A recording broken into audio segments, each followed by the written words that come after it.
Je me présente, Vanessa, je fais partie du collectif l'Espace Ressources Parentalité. Alors je ne vais pas en 5 minutes vous expliquer ce que c'est que cet espace, puisqu'il y a un autre espace derrière la salle qui explique un petit peu la démarche, les actions, et que vous allez retrouver un petit teaser.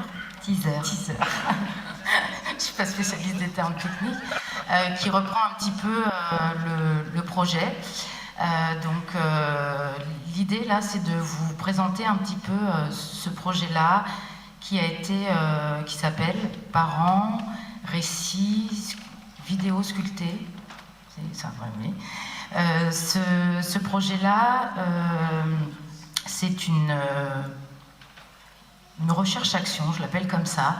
C'est-à-dire qu'en fait, l'idée, c'était d'aller dans un quartier, qui est le quartier du Bel Air, et d'aller récolter, ou en tout cas proposer à des parents de témoigner sur leur rôle de parents et de valoriser un petit peu les expressions plurielles, singulières, avec une forme un peu différente, c'est-à-dire que c'était une forme d'interview dans lequel on avait un parent, 2 professionnels d'institutions différentes et un collectif d'artistes, puisqu'au moment où le parent était interviewé sur son rôle de parent, du coup, il y avait en même temps Montalban qui filmait le portrait du parent qui témoignait.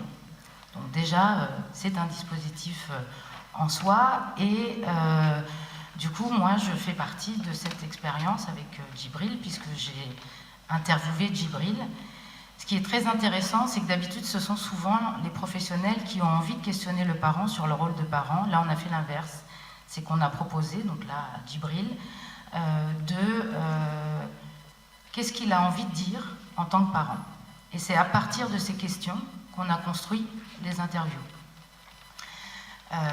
Voilà, donc ça a été une expérience en soi, puisque en tant que professionnel, je ne suis pas habituée à mener des interviews de témoignages de parents. Et j'avoue que, puisque là l'idée c'est de pouvoir dire comment on a construit, ben, ça a été tout ça, ça a été un collectif qui a réfléchi tout le temps en se disant il faut qu'on pense aux parents, il faut qu'on pense aux parents, et puis les parents qui nous ont aidés, puisque ce que je retiens un petit peu de cette aventure, c'est qu'au moment de l'interview, moi j'étais derrière la caméra, Djibril parlait, et du coup il fallait, à chaque fois j'avais envie de lui poser d'autres questions, mais Djibril était tellement lancé qu'il a fallu que je respecte ce qu'il avait envie de dire et ne pas l'interrompre. Ça a été difficile, parce que en tant que professionnel, j'avais des questions. Mais c'est ma représentation à moi de sa vie de parent à lui. Du coup, ça m'a appris à faire un pas de recul. Ensuite, on a toujours co-construit, puisque l'idée, c'était de faire un film. Et, enfin, le témoignage, l'interview, du coup, il fallait réduire, ça durait 1 heure. Et donc, je me suis, j'ai pris l'interview et j'ai fait des cuts, il fallait faire des cuts. Et à un moment donné, quand j'ai fait le rendu à Djibril, Djibril a dit non, tu as oublié, pour moi c'est important de dire ça. Et ça encore, il m'a fait faire un pas de recul, et j'ai fait encore des pas de côté pendant toute l'expérience, parce que j'ai vu un parent vraiment investi par sa parole.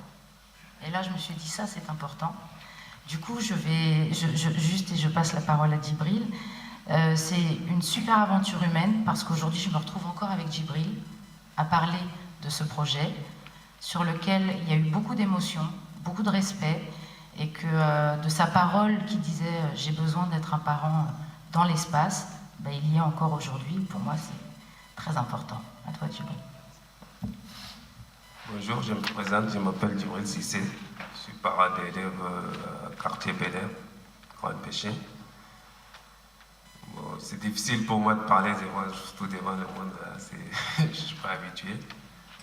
En tout cas, ce projet, ça m'a donné encore beaucoup plus d'importance dans les quartiers.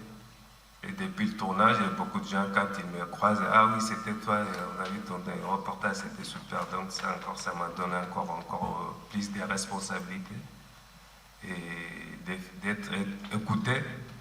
Donc ça ça me met encore une pression positive. D'être là encore en train de conseiller pour les autres, pour moi, c'est quelque chose que moi j'ai besoin. Et en plus d'être écouté encore, être très fort. Je ne sais pas comment exprimer cette émotion-là, mais c'est quelque chose de vraiment très fort. Et je les remercie de m'avoir donné cette opportunité et d'être encore plus important dans mon quartier. Merci beaucoup.